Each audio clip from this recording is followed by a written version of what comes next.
नमस्कार बच्चों। आज हम कृषि लेसन नंबर 4 इसके बारे में पढ़ेंगे, जो कि हमारे भूगोल का एक महत्वपूर्ण लेसन है। चलो शुरू करते हैं। कृषि किस प्रकार की क्रिया है? कृषि एक प्राथमिक क्रिया है।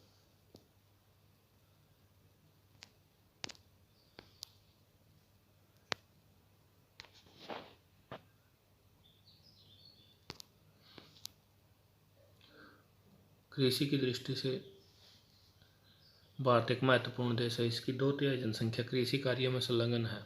कृषि एक प्राथमिक क्रिया है। जैसे ये फर्स्ट क्वेश्चन था ना, तो इसकी ये प्राथमिक क्रिया है। जैसे चाय, कॉफ़ी, मसाले आदि इस प्रकार की कृषि की जाती है। क्या आप कृषिगत कच्चे माल पर आधारित कुछ उद्योगों के नाम बता सकते हैं? बहुत सारे उद्योग हैं बेटे जो कृषि पर आधारित हैं। जैसे चीनी उद्योग हो गया, कपड़ा उद्योग हो गया, ये सारे क्या है? कृषि से आधारित हैं। कि गन्ना होगा तो चीनी उद्योग के अंदर जाएगा। जो रेशे हैं, रेशेदार फसलें हैं, जैसे जूट है, कपास है, ये सारी क्या है? कपड़े उद्योग के लिए। कृषि के प्रकार। कृषि पिछले हजारों वर्षों से के दौरान हमारे देश में पर्यावरण, प्रौद्योगिकी और सामाजिक सांस्कृतिक रीति रिवाजों के अनुसार खेती करने की गतिविधियों के सार्थक परिवर्तन हुआ है। जीवन निर्वाह खेती से लेकर वाणिज्य खेती तक कृषि के अनेक प्रकार हैं। जीवन निर्वाह क्या होती है? जैसे इसमें बताया जीवन निर्वाह के लिए कृषि वो होती है जिसको सिर्फ अपने उपयोग के लिए फसलें तैयार की जाती हैं। जैसे कुछ थोड़ी क्वांटिटी में या थोड़ी ज़मीन पर, उनके अंदर। जैसे पहली है इसके अंदर प्रारंभिक कृषि। इसके अंदर पहली है ये प्रारंभिक जीविका निर्वाह कृषि। इस प्रकार की कृषि भारत के कुछ भागों में अभी भी की जाती है। प्रारंभिक जीवन निर्वाह कृषि भूमि के छोटे टुकड़े पर आदिम कृषि औजारों से, जैसे लकड़ी के हल, दांव, खुदाई वाली छड़ी तथा परिवार या समुदाय श्रम की मदद से की जाती है। यानी कि प्रारंभिक जीवन निर्वाह कृषि कौन सी है? वो है जो अब भी पुराने औजारों से, पुराने रीति रिवाजों से, जो पुरानी जो भी हल है, या डव है, कसी है या छड़ी है, इनके द्वारा जो कृषि की जाती है उसके अंदर परिश्रम ज़्यादा लगता है और काम कम होता है। इस प्रकार की कृषि प्राय मानसून और मृदा की प्राकृतिक उर्वरता और फसल उगाने के अन्य पर्यावरणीय परिस्थितियों के उपयुक्तता पर निर्भर करती है। यानी कि जो पर्यावरण के अंदर जो परिस्थितियाँ हैं उनके अनुसार ये निर्भर करती है। उसके बाद कर्तन और दहन कृषि।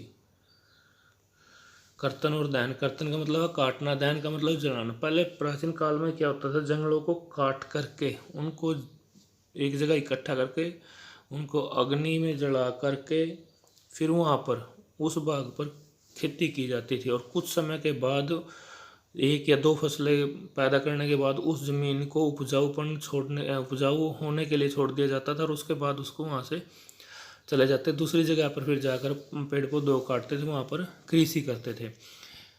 देखो इसको पढ़ो। किसान जमीन के टुकड़ों को साफ करके उन पर अपने परिवार के भरण पोषण के लिए अनाज व अन्य खाद्य फसलें उगाते हैं। जब मृदा की उर्वरता कम हो जाती तो किसान उस भूमि के टुकड़े को स्थानांतरित हो जाते। स्थानांतरित का मतलब वहाँ से चले जाते थे। तो किसान उस भूमि के टुकड़े को स्थानांतरित हो जाते थे। कृषि के लिए भूमि का दूसरा टुकड़ा साफ करते हैं। कृषि के इस प्रकार के स्थानांतरण से प्राकृतिक प्रक्रिया द्वारा मिट्टी की उर्वरता शक्ति बढ़ जाती है। क्योंकि किसान उर्वरक और अन्य आधुनिक तकनीकों का प्रयोग नहीं करते थे, इसलिए इस प्रकार कृषि की उत्पादकता कम होती है। देश के विभिन्न भागों में इस प्रकार की कृषि को विभिन्न नामों से जाना जाता है। भारत में भी अलग अलग नामों से जाना जाता है इसको, कर्तन और दहन को, और पूरे विश्व में भी। जैसे इसके उदाहरण है, जैसे भारत के अंदर जो राज्य हैं, जैसे उत्तरी पूर्वी राज्यों में असम, मेघालय, मिजोरम मिजोरम नागालैंड में इसे जोम कहा जाता है, मणिपुर में पामलू, और छत्तीसगढ़ के बस्तर जिले और अंडमान निकोबार द्वीप समूह में दीपा के नाम से जाना जाता है। इस प्रकार हर जगह इसका अलग अलग नाम से जाना जाता है। इसी प्रकार से कर्तन और दैन कृषि को जोम की खेती भी कहा जाता है, और इसके अंदर अलग अलग देशों में जो नाम है इसका, जैसे मैक्सिको और मध्य अमेरिका में इसको मिल्पा, और वेनेजुएला में कानुको, ब्राज़ील में रोका, मध्य अफ्रीका में मसोले, इंडोनेशिया में लंदांग, वियतनाम में रे के नाम से जाना जाता है। ये क्वेश्चन अलग अलग आते हैं, जैसे रे किस प्रकार की खेती है, ये किस नाम से जानी जाती है, रे को किस देश, कर्तन और दहन कृषि को रे किस देश में कहा जाता है, ये इस तरह के क्वेश्चन आएंगे। तो जैसे ये क्वेश्चन है एक अपना यहाँ पर, कर्तन और दहन कृषि से क्या अभिप्राय है, तो जैसे इसका आंसर ऊपर ही है। निर्वाह कृषि से क्या अभिप्राय है? निर्वाह कृषि, जैसे मैंने शुरू में बताया, निर्वाह कृषि क्या होती है, जो अपने जीवन यापन के लिए उगाई जाती है, और उसके दो प्रकार की होती है। एक जैसे हमने ऊपर पढ़ा है, प्रारंभिक जीविका निर्वाह कृषि, और उसके बाद आएगा गैन जीविका कृषि। गैन जीविका निर्वाह कृषि भी कह सकते हैं आप इसको। यह वह कृषि है जहाँ पर जनसंख्या अधिक है और जोते कम है। जोते का मतलब होता है खेत कम है, वहाँ पर कुछ एक ही साथ में कई फसलें उगाना या बार बार वही फसलों को उगाना और ज़्यादा से ज़्यादा पैदावार लेने के लिए वहाँ पर रासायनिक उर्वरकों का प्रयोग करना। देखो, इस प्रकार की कृषि उन क्षेत्रों में की जाती है जहाँ भूमि पर जनसंख्या का दबाव अधिक होता है। यह श्रम गहन खेती है। यहाँ अधिक उत्पादन के लिए अनेक मात्रा में जैविक, रासायनिक निवेशों और सिंचाई का प्रयोग किया जाता है। यानी रासायनिक निवेशों का मतलब है उर्वरकों का, खाद का, जो भी रासायनिक खाद हैं उनको उपयोग करके ज़्यादा से ज़्यादा पैदावार ली जाती है। भूस्वामित्व में विरासत के अधिकार के कारण पीढ़ी दर पीढ़ी जोतों का आकार छोटा और अलाभप्रद होता जा रहा है। जोतें क्या होते हैं? खेत। जैसे अपने यहाँ एक प्रणाली है, जैसे पिता है, पिता के दो पुत्र है, जितनी ज़मीन पिता के पास है उसके आगे दो भाग होंगे, उसके बाद उसके आगे, इस तरह से पहले ज़्यादा ज़मीन थी, उसके बाद दो भागों में बटी, आधी रहेगी, उसके बाद आगे फिर बंटेगी। उस तरह से खेत बहुत कम रह चुके हैं, और किसान वैकल्पिक रोजगार न होने के कारण सीमित भूमि में से अधिकतम पैदावार लेने की कोशिश करता है।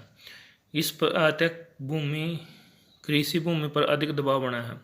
उसके बाद है वाणिज्य कृषि। ये क्वेश्चन साथ साथ करने हैं बेटे आपने। वाणिज्य कृषि से क्या अभिप्राय है? जैसे ये है, वाणिज्य कृषि से क्या अभिप्राय है? वाणिज्य कृषि का से अभिप्राय, जो इसके अंदर जो येलो कलर है उसके अंदर ये इसका आंसर है। यह एक प्रकार की कृषि के मुख्य लक्षण निवेशों और अधिक पैदावार देने वाले बीजों, रासायनिक उर्वरकों, कीटनाशकों का प्रयोग से उच्च पैदावार प्राप्त करना है। कृषि के वाणिज्यकरण का स्तर विभिन्न प्रदेशों में अलग अलग है। जैसे उदाहरण के लिए हरियाणा और पंजाब में चावल वाणिज्य की एक फसल है, परंतु उड़ीसा में यह एक जीविका फसल है। यानी कि जो उसने कहा ना, वाणिज्य कृषि का मतलब होता है जो व्यापार के लिए की जाती है, जो बेची जाती है, अपने निर्वाह के लिए नहीं की जाती। जैसे अपने यहाँ पर चावल है, गेहूँ है, पंजाब और हरियाणा में क्या है, जितनी हमारे लिए ज़रूरत है वो उसको घर में रख के अनाज को, और बाकी को क्या व्यापार के लिए या बाज़ार में या मंडी में उसको बेचाते हैं। मगर हर जगह अलग अलग है इसकी। जैसे पंजाब हरियाणा में चावल क्या है, वाणिज्य कृषि है, जबकि उड़ीसा में क्या है, वो एक निर्वाह कृषि है। हर जगह अलग अलग, हर फसल का अलग अलग वैल्यू है उसकी।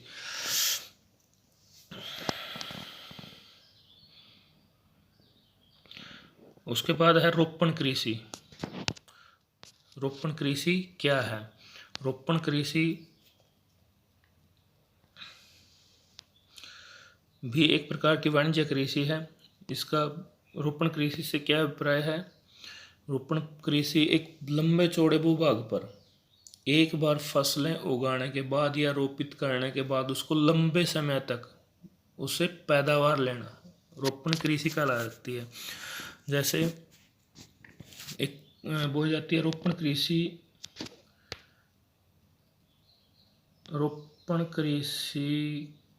उद्योग और कृषि के बीच में एक अंतर पृष्ठा है। रोपण कृषि व्यापक क्षेत्र में की जाती है, अत्यधिक पूंजी और श्रमिकों की सहायता से की जाती है। इससे प्राप्त सारा उत्पाद उद्योगों में कच्चे माल के रूप में प्रयोग किया जाता है। जैसे भारत में चाय,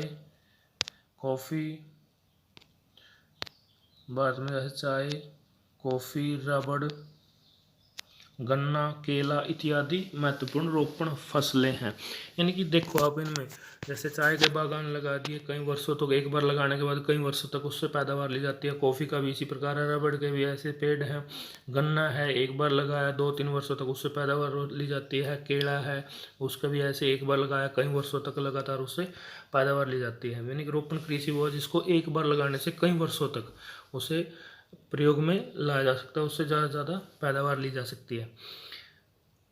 असम, उत्तरी बंगाल में चाय, कर्नाटक में कॉफ़ी और वहाँ की मुख्य रोपण फसलें हैं। चूँकि रोपण कृषि में उत्पादन बिक्री के लिए होता है। किसके लिए होता है? इसके लिए बिक्री के लिए। रोपण कृषि में बिक्री के लिए होता है, इसको वाणिज्य कृषि भी कहा जा सकता है। इसलिए इसको विकास और परिवहन और संचार संसाधन संबंधित उद्योग और बाजार के महत्वपूर्ण योगदान देते हैं। अब है सस्य प्रारूप। अब देखो इसका सस्य प्रारूप, यानी कि भारत में 3 सस्य प्रारूप है। सस्य प्रारूप होता है मौसम के हिसाब से ऋतुएं। सस्य प्रारूप अपने भौतिक विविधता और संस्कृति की बहुलताओं के संबंध में अध्ययन किया है। यह देश में कृषि पद्धतियों और सस्य प्रारूपों में प्रतिबिंबित होता है। इसलिए देश में बोई जाने वाली फसलें अनेक प्रकार के खाद्यान्नों और रेशों वाली फसलों को सब्जियां, फल, मसाले इत्यादि शामिल है। भारत में 3 सस्य ऋतुएं हैं, जैसे रवि, खरीफ और जायद। रवि की फसलें अक्टूबर नवंबर में बोई जाती हैं, मार्च अप्रैल में काटी जाती हैं। जैसे आगे पढ़ें, रवि फसलें शीत ऋतु में अक्टूबर से दिसंबर के मध्य बोया जाता है और ग्रीष्म ऋतु अप्रैल जून के मध्य काटा जाता है। जैसे गेहूँ, जौ, मटर, चना, सरसों, ये सारी फसलें। जैसे अब हमने कटाई की है तो उसके अंदर क्या है, सारी मुख्य फसलें वो रवि की फसलें थी। यद्यपि फसलें देश के विस्तृत भाग में बोई जाती हैं, उत्तर पश्चिमी राज्यों पंजाब, हरियाणा, हिमाचल प्रदेश, जम्मू कश्मीर, उत्तराखंड, उत्तर प्रदेश गेहूँ अन्य रवि फसलों के उत्पादन के लिए महत्वपूर्ण राज्य है। शीत ऋतु में शीतोष्ण पश्चिमी विक्षोभ से होने वाली वर्षा इन फसलों के लिए अधिक उत्पादन करती है। शीत ऋतु में यानी कि सर्दी की ऋतु में जो पश्चिमी विक्षोभ से जो बारिश होती है जनवरी और फरवरी में, तो उससे क्या है, इन फसलों के लिए सिंचाई का काम होता है और उससे ज़्यादा से ज़्यादा पैदावार हो सकती है। कुछ भागों में हरित क्रांति की सफलता में उपयुक्त रवि फसलों की वृद्धि में एक महत्वपूर्ण कारक है। हरित क्रांति क्या थी बेटे? 1960 और 70 के दशक में भारत सरकार ने एक योजना चलाई थी जिसके अंदर कृषि उत्पादों को बढ़ावा देना, उनकी पैदावार ज़्यादा लेना। उसके लिए उन्होंने उत्तम किस्म के बीज, उर्वरक, रासायनिक खाद, ये इन चीज़ों को उपलब्धता किसानों तक पहुंचाई थी और खेतों उसके लिए जोतने के लिए नई नई मशीनें, कटाई के लिए मशीनें, ये सारी उपलब्ध करवाना शुरू कर दिया था। अब है खरीफ की फसलें।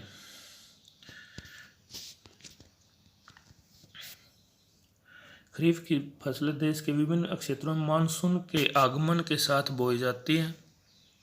सितंबर अक्टूबर में काट ली जाती हैं। मानसून का आगमन कब होता है? जून और जुलाई में।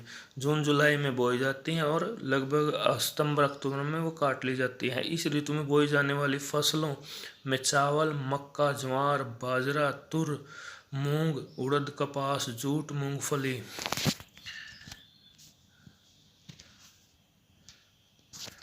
ये सारी फसलें हैं इसके अंदर जो खरीफ की फसलें हैं। चावल की खेती के रूप में खेती मुख्य रूप से असम, पश्चिम बंगाल, उड़ीसा, आंध्र प्रदेश, तेलंगाना, तमिलनाडु, केरल, महाराष्ट्र, विशेषकर कोंकण तटीय क्षेत्रों उत्तर प्रदेश बिहार में की जाती है। पिछले कुछ वर्षों में चावल पंजाब और हरियाणा में बोए जाने वाली महत्वपूर्ण फसल बन चुका है। असम, पश्चिम बंगाल और उड़ीसा में धान की 3 फसलें होती हैं। ये नोट करने वाली बात है बेटे। असम, पश्चिम बंगाल और उड़ीसा में जो धान है उसकी 3 फसलें की जाती हैं। आस, अमन, वीरो बोई जाती है। आस, अमन और बोरो, ये 3 है इसकी। रबी और खरीफ की फसलों के बीच में ग्रीष्म ऋतु में बोई जाने वाली फसल को जायद फसल कहा जाता है।